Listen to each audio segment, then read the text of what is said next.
ইরানের সঙ্গে চলমান সংঘাত দ্রুত শেষ করতে চায় ইসরায়েল, এমন বার্তা দিয়েছে দেশটির শীর্ষ কর্মকর্তারা। তবে এই যুদ্ধবিরতির চূড়ান্ত সিদ্ধান্ত এখন ইরানের সর্বোচ্চ নেতা আয়াতুল্লাহ আলী খোমেনির উপর নির্ভর করছে বলে জানিয়েছে ইসরায়েলি গণমাধ্যম। ইসরায়েলি সরকার সম্প্রচার সংস্থা ক্যান এর বরাতে জানা যায়, তেল আবিব চাইছে আগামী কয়েক দিনের মধ্যেই সামরিক অভিযান শেষ করতে, এমনকি খোমেনি সম্মত হলে আগামীকালই যুদ্ধবিরতি ঘোষণা আসতে পারে। ইসরায়েলি এক কর্মকর্তা বলেন, আমরা সংঘাত দীর্ঘায়িত করতে চাই না, আমাদের লক্ষ্য পূরণ প্রায় সম্পূর্ণ হয়েছে। তবে যদি খোমেনি উত্তেজনা বাড়িয়ে তোলে তাহলে যুদ্ধ আরও দীর্ঘ হতে পারে। ইসরায়েল দাবি করছে, ইরানের পারমাণবিক কর্মসূচি পুরোপুরি ধ্বংস না হলেও এতে গুরুতর ক্ষতি হয়েছে।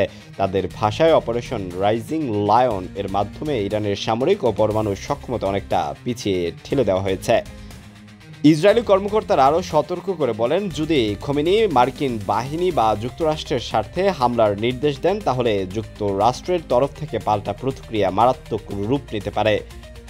বিশ্লেষকদের মতে ইসরায়েলের এই বক্তব্য একটি কৌশলগত বার্তা, যার মাধ্যমে তেহরানের ওপর চাপ তৈরি করা হচ্ছে যুদ্ধ থেকে সরে আসার জন্য।